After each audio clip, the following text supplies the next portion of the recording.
Hello बच्चों, नमस्कार। मैं राकेश गौतम।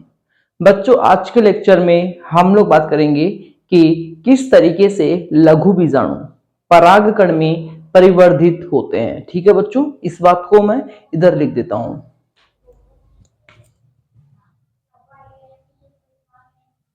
लघु बीजाणु का परागकण में परिवर्धन।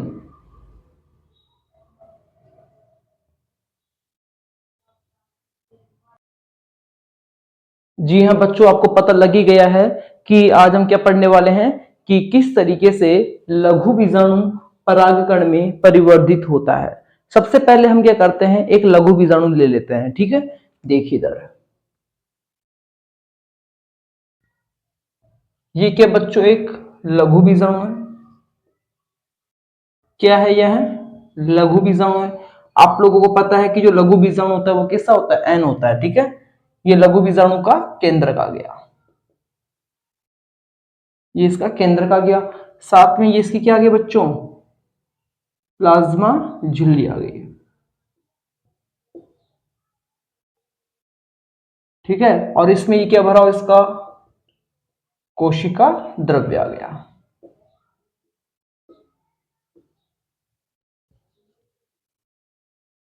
इसका आ गया कोशिका द्रव्य आ गया। सबसे पहले क्या होता है कि जो लघु बीजाणु होता है, इस लघु बीजाणु का जो केंद्रक होता है इसमें समसूत्री विभाजन होता है। क्या होता है? सबसे पहले इसमें समसूत्री विभाजन होता है। समसूत्री विभाजन। जैसे ही लघु बीजाणु के अंदर समसूत्री विभाजन होता है, इसके अंदर दो कोशिकाओं का निर्माण होता है। एक कोशिका छोटी होती है जिसे हम जनन कोशिका कहते हैं, तथा एक कोशिका बड़ी बनती है, साथ में इसका केंद्रक भी बड़ा होता है। इसे हम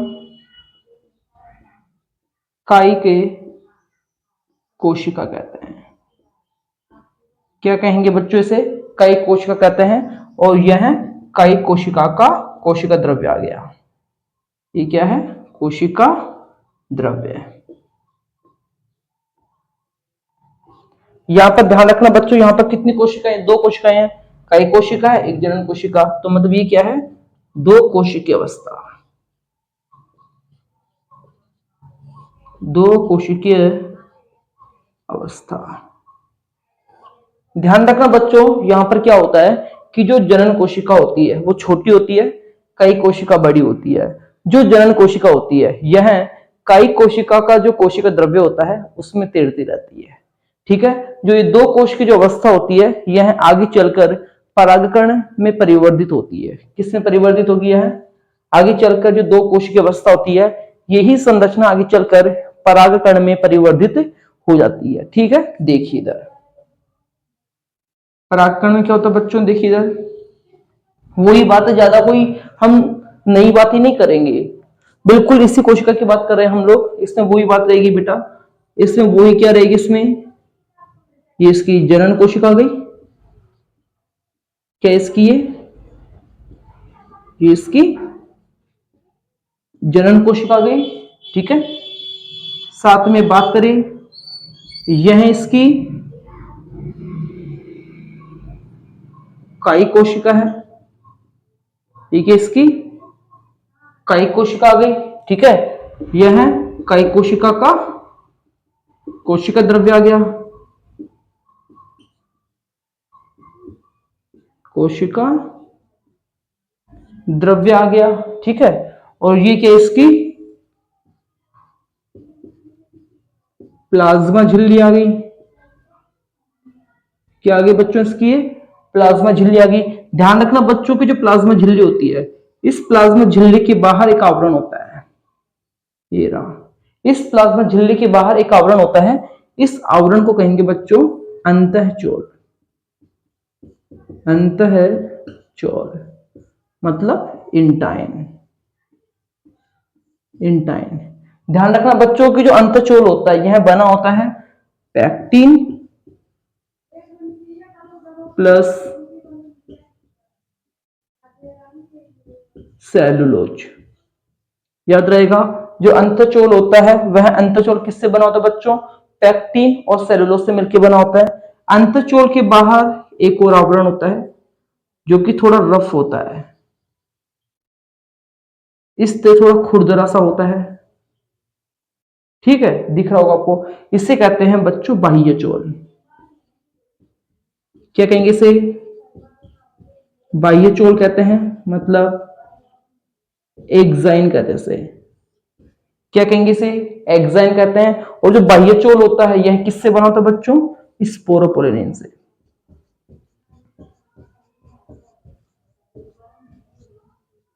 स्पोरोपोलिन से मिलकर बना होता है। ध्यान रखना कि जो इंटाइन जो आवरण होता है जिससे आप लोग क्या कहते हो बच्चों?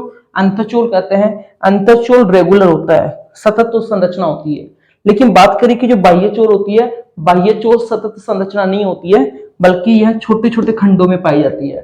साथ में आपको दिख रहा होगा कि जो बाह्य चोल होता है इसके बीच बीच में छेद पाए जाते हैं। ठीक है, इन छेदों को कहते हैं बच्चों, इन छेदों को क्या कहेंगे? जनन छिद्र कहते हैं इसे। क्या कहते हैं? इसे जनन छिद्र कहते हैं। जो परागकण होते हैं बच्चों, यह बहुत लंबे समय तक सुरक्षित रहते हैं। साथ में बात करें कि जो परागकण होते हैं उच्च तापमान के अंदर भी सही सुरक्षित रहते हैं। जो स्ट्रॉन्ग एसिड होते हैं उनके अंदर भी सुरक्षित रहते हैं। जो क्षारीय माध्यम होता है उसमें भी सुरक्षित रहते हैं। तो ऐसा क्यों? हाई टेम्परेचर के अंदर परागकण बहुत ज्यादा सुरक्षित है। कैसे? तो इसके पीछे का रीजन है स्पोरोपोलिन।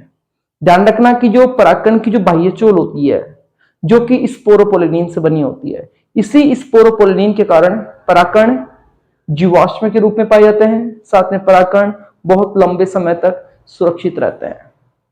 ठीक है, इसके बाद में बात करें कि जो परागकण की, देखो बच्चों ये जो संरचना बनी है, ये संरचना किसकी बनी है बच्चों? परागकण की बनी है। किसकी बनी है? परागकण की बनी है।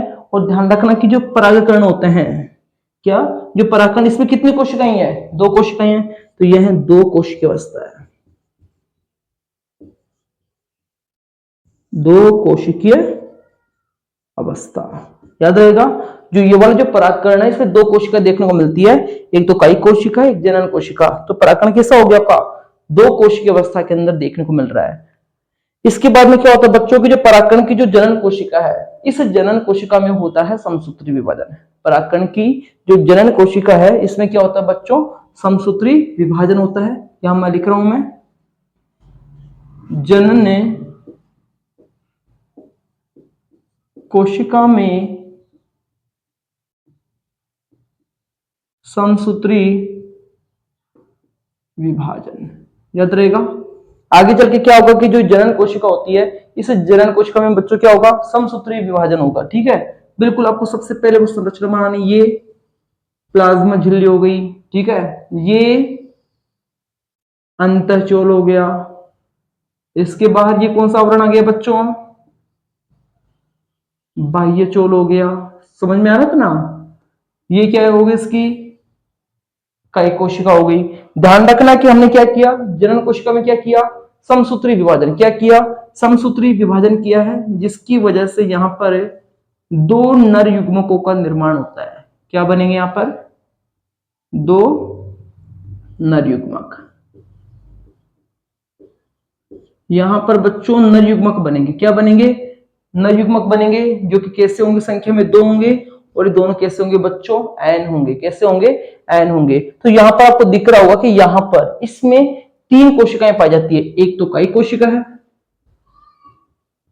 एक तो कायिक कोशिका है, 2 नर युग्मक है। तो ये कौन सी कोशिकीय अवस्था हो गई है? 3 कोशिकीय अवस्था। कौन सी अवस्था हो गई? 3 कोशिकीय अवस्था हो गई। ध्यान रखना बच्चों की जो परागकण होते हैं, परागकण को नर युग्मकोद्भिद कहते हैं। क्या कहते हैं? परागकण को नर युग्मकोद्भिद कहते हैं। आप सोच रहे होंगे कि सब परागकण को नर युग्मकोद्भिद क्यों कहते हैं? बच्चों ध्यान रखना कि जो युग्मकोद्भिद होता है, ऐसी संरचना होती है जो कि युग्मकों का निर्माण करती है। एक आपने सुना होगा बीजाणुद्भिद। बीजाणुद्भिद वो संरचना होती है जो कि बीजाणु का निर्माण करती है। तो यहां पर बात करें कि जो परागकण है, परागकण क्या है?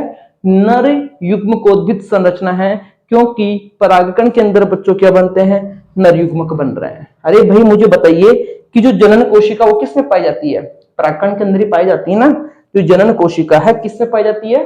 परागकण के अंदर पाई जाती है। जनन कोशिका में जब समसूत्री विभाजन होता है उसी के बाद तो नर युग्मक बनते हैं। तो बात करें कि जो नर युग्मक है बन किसके अंदर रहे हैं? परागकण के अंदर बन रहे हैं। तो परागकण क्या हो गया आपका? नर युग्मकोद्भिद। नर युग्मकोद्भिद याद रहेगा। परागकण क्या आपका बच्चों? नर युग्मकोद्भिद संरचना होती है। ध्यान रखना कि जो परागकण होता है, ठीक है, इसका व्यास कितना होता है? 25 से 50 माइक्रोमीटर याद रहेगा। साथ में ध्यान रखना कि जो परागकण होते हैं बच्चों, क्या जो परागकण होते हैं कैसे होते हैं बच्चों? गोलाकार होते हैं। परागकण कैसे होते हैं? गोलाकार होते हैं, ठीक है। इसके अलावा बात करें कि जो 60% जो आवृतबीजी पौधे होते हैं, क्या 60% जो आवृतबीजी पौधे होते हैं, 60% आवृतबीजी पौधों में जो परागकण होते हैं वो दो कोश की अवस्था में मुक्त होते हैं। जैसे ही परागकण के अंदर दो कोशिकाएं बनती है वो परागकोश से मुक्त हो जाती है। किसकी बात कर रहा हूं मैं? 60% आवृतबीजी पौधों की कौन सी अवस्था में मुक्त होंगे? दो कोशिकीय अवस्था में। दो कोशिकीय अवस्था। लेकिन बात करें कि जो 40% जो आवृतबीजी पौधे होते हैं, 40% आवृतबीजी पौधों के अंदर जो परागकण होते हैं वह तीन कोशिकीय अवस्था में है। कौन सी? तीन कोशिकीय अवस्था में मुक्त होते हैं। ठीक है बच्चों, तो इस तरीके से आपको समझ में आया होगा कि किस तरीके से जो लघु बीजाणु होते हैं वह परागकण में परिवर्तित होते हैं। एक बार आप इसका स्क्रीनशॉट ले लीजिए, फिर मैं एक बार सभी को वापस से मैं एक बार समझा देता हूं आपको। ठीक है, एक बार इसका स्क्रीनशॉट ले लीजिए। हो गया बच्चों स्क्रीनशॉट आपका? ठीक है, एक बार और देख लीजिए। इधर हमने क्या पढ़ा है? हम पढ़ रहे हैं कि जो लघु बीजाणु होते हैं किस तरीके से परागकण में परिवर्तित होते हैं, कि जो लघु बीजाणु होते हैं किस तरीके से परागकण बना रहे हैं। ठीक है, सबसे पहले मेरे पास में क्या है बच्चों? लघु बीजाणु है। लघु बीजाणु कैसा होता है? एन होता है, अगुणित होता है। ठीक है, जो लघु बीजाणु की ये प्लाज्मा झिल्ली आ गई, यह लघु बीजाणु का केंद्र का गया, साथ में जो ये इसका कोशिका द्रव्य आ गया। सबसे पहले क्या होता है कि जो लघु बीजाणु होता है, लघु बीजाणु में क्या होता है बच्चों? समसूत्री विभाजन। सबसे पहले क्या होता है? सबसे पहले क्या होगा? लघु बीजाणु का जो केंद्रक होता है इसमें क्या होगा? समसूत्री विभाजन होगा, जिससे क्या बनेगी बच्चों? दो कोशिकीय अवस्था का निर्माण होता है। क्या बनेगी? दो कोशिकीय अवस्था का निर्माण होता है, जिसमें एक काई कोशिका बनती है, एक जनन कोशिका बनती है। काई कोशिका बड़ी होती है, साथ में इसका केंद्रक भी क्या होगा? बड़ा होगा। तो जनन कोशिका होती है छोटी होती है, और यह कई कोशिका का जो कोशिका द्रव्य होता है उसके अंदर तैरती रहती है। जो दो कोशिकीय अवस्था होती है यही आगे चलकर किसका निर्माण करती है? परागकण का निर्माण करती है। क्या बनाएगी बच्चों? परागकण का निर्माण करती है।